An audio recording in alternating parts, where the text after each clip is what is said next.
చెప్తాను. ఒకటి, within the police సిస్టంలో కూడా మార్పు రావాలి.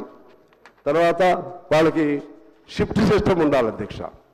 పోలీసులు అన్యాయంగా షిఫ్ట్ సిస్టమ్ లేకపోవటం వలన వాళ్ళకు ఉన్నటువంటి ఎఫిషియన్సీ, కెపాసిటీస్, క్యాపబిలిటీస్ అన్నీ కూడా లూజ్ అవుతున్నారు అధ్యక్ష. అదొక యాంత్రిక లోకం. పోలీసు ఉద్యోగం అంటే ముందు క్రేజ్ ఉండేది, ఆ తర్వాత ఈ వ్యవస్థలో వాళ్ళు కూడా ఒక బానిసలాగా ఉన్నటువంటి పరిస్థితి. వాళ్ళకి ఏదైనా షిఫ్ట్ సిస్టమ్ అవకాశం ఉంటే చూడాల్సిన అవసరం ఉంది అధ్యక్ష. ఈ క్రమంలోనే ట్రాఫిక్ పోలీసులను తీసుకుందాం. ట్రాఫిక్ పోలీసులు గంటల తరబడి నిలబడాలి అధ్యక్ష. తమిళనాడు రాష్ట్రంలో వాళ్ళకి టైమింగ్స్ ఉంటాయి, కూర్చోవడానికి కూడా సిస్టమ్ ఉంటుంది.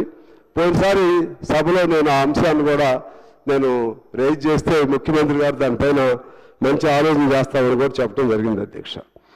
ఆ విధంగా ముందు పోలీసులకు సంబంధించినటువంటి రిఫార్మ్స్ రావాల్సిన అవసరం ఉందని తెలియజేస్తున్నాను అధ్యక్ష.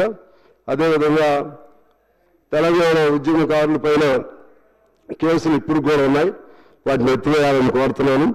పోడు భూములు సంబంధించిన వాళ్ళపైన కేసులు ఇప్పుడు కూడా ఉన్నాయి, వాటిని కూడా ఎత్తివేయాలని కోరుతున్నాను.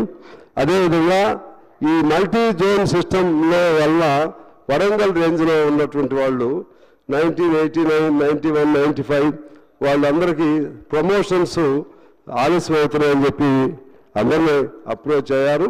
వాళ్ళు చెప్పుకోలేరు కాబట్టి అది కూడా సరి చేయాల్సినటువంటి అవసరం ఉందని నేను కోరుతున్నాను.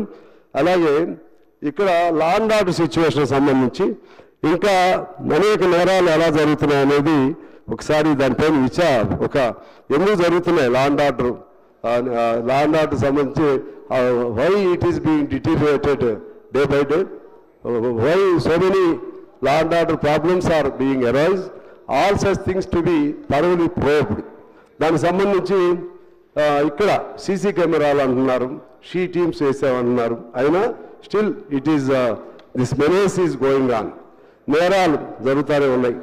గవర్నమెంట్స్ కమాండ్ కంట్రోల్స్ తర్వాత కూడా ఇంకా పెరుగుతూనే ఉన్నాయి. అదేవిధంగా మద్యం, రేవ్ పార్టీలు, అదేవిధంగా క్లబ్లు, పబ్బులు ఇవన్నీ beyond the permitted time they are being allowed. అలాగే ఇంకా గంజాయి,